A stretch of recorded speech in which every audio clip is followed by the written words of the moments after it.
We begin in Carbon County, where authorities plan to release the names of the two victims in yesterday's fatal crash later this morning. The crash happened around 7:45 Thursday morning on Highway 310 just north of Fromberg. The Montana Highway Patrol says a Dodge Ram driven by a 16-year-old Joliet student was headed north when it crossed over into the southbound lane for unknown reasons and collided head-on with a Ford pickup. The Ford was driven by a 56-year-old Billings man. Both drivers died at the scene. The 16-year-old driver had a passenger, his 12-year-old sister, who was injured. She's being treated for broken bones but is expected to be okay. We're told the 56-year-old Billings victim was not wearing his seatbelt at the time of the crash, but both the brother and the sister were buckled up. Although authorities have not officially released the names of the victims, we are learning about the teen who lost his life. The death of 16-year-old Paul McKay has Joliet High School and its football team rallying around their friend and teammate. Coach George Warburton says Thursday's practice was the first step for the team in handling the death of a friend. In honor of McKay, the players will have number 70 stickers on their helmets, number 70 on the field, and will sell t-shirts with the phrase "Play for Paul" when they play against Scobie this Saturday. And we now have new details surrounding a crash that killed a Montana Department of Transportation worker south of Billings. Police Lieutenant Brandon Woolley says the flatbed truck driven by a 28-year-old man was headed east on I-90 at the South Billings Boulevard off-ramp Wednesday afternoon. The truck left the traffic lanes, crossed into the construction zone, and collided with three separate unoccupied work vehicles, killing the construction worker. Woolley says he won't know if the incident warrants charges until their investigation is complete. He tells us that OSHA will conduct a separate investigation into whether or not the proper safety protocols were in place. The Montana Department of Transportation will also conduct its own investigation. The name of the victim has not been released.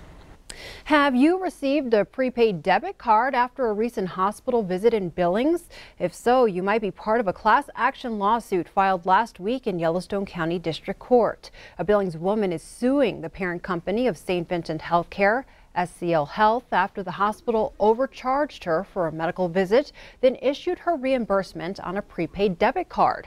The suit is filed individually on behalf of Billings resident Cheryl Bratton, but her legal team is asking who else is impacted. Back in June, Bratton was overcharged $12 after a recent visit to St. Vincent Healthcare. Her lawyer, John Heenan, says a third of people never activate those cards, plus there are fees to withdraw the cash. St. Vincent Healthcare President Steve Lovelace says he cannot comment on the suit at this time, but adds they're taking the claim very seriously. Aside from asking about candidates and initiatives in the upcoming election, our MTN MSU pre-election poll also asked other questions to find out how voters feel about the job those already in office are doing and the direction our country is heading. Q2's Russ Riesinger has more. 2,000 Montana voters participated in our MTN MSU poll. One of the questions we asked is whether they approve or disapprove of the way our elected politicians are handling their jobs. And here's what we found out.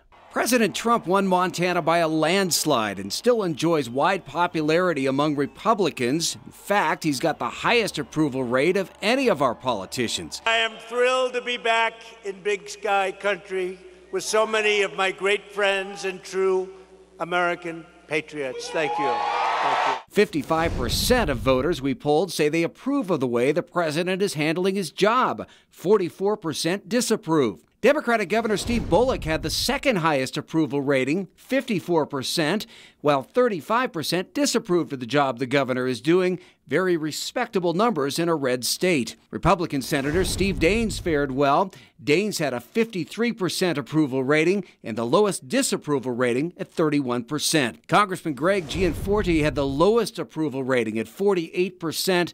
42% disapprove of the job he's doing. But it was Democratic Senator Jon Tester who had the highest disapproval rating at 45%.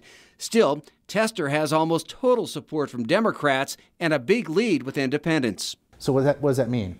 Well, it means this. Tester is doing well among those independents, and it suggests that maybe the Trump coming to the state might actually help among that critical voting group.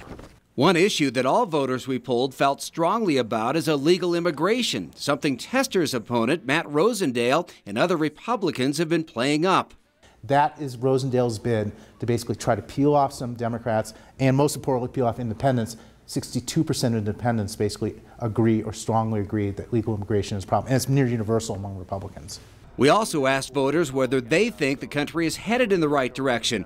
Almost all Republicans said it was. Almost all Democrats said it was not. Independents are critical here because essentially 48% of independents say the country is going in the wrong direction.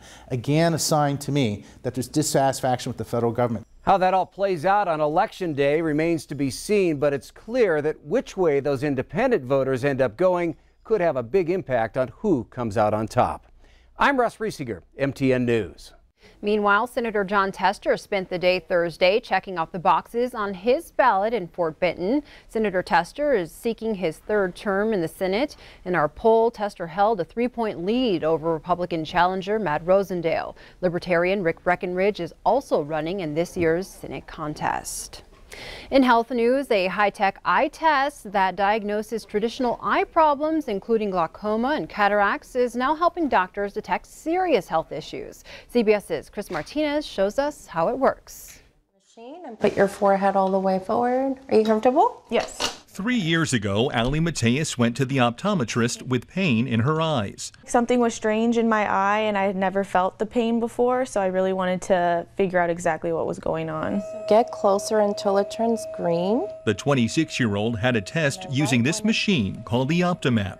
It allows doctors to examine the eyes without dilation, which leaves patients with blurry vision for hours. It's very inconvenient for people because we all have busy lives. The machine takes a digital high-definition scan of the eye and optic nerve. Those scans can reveal signs of conditions like cancer and high blood pressure. We could zoom in if I see something suspicious to get a better detailed image of it. Dr. Diane Song says the technology has helped her diagnose illnesses in several patients, including a breast cancer survivor. She actually had a metastasis of her breast cancer go into her eyes, and we were able to see it on the OptoMap images. In Allie's case, Dr. Song found optic neuritis, which can be a warning sign for multiple sclerosis. It turned out after MRIs and other testing that I did have multiple sclerosis. An early diagnosis has helped her fight back. The fact that I'm on medication now and able to start lessen the lesions that I'm going to have over time is so significant. She says it otherwise could have been years before doctors discovered her disease.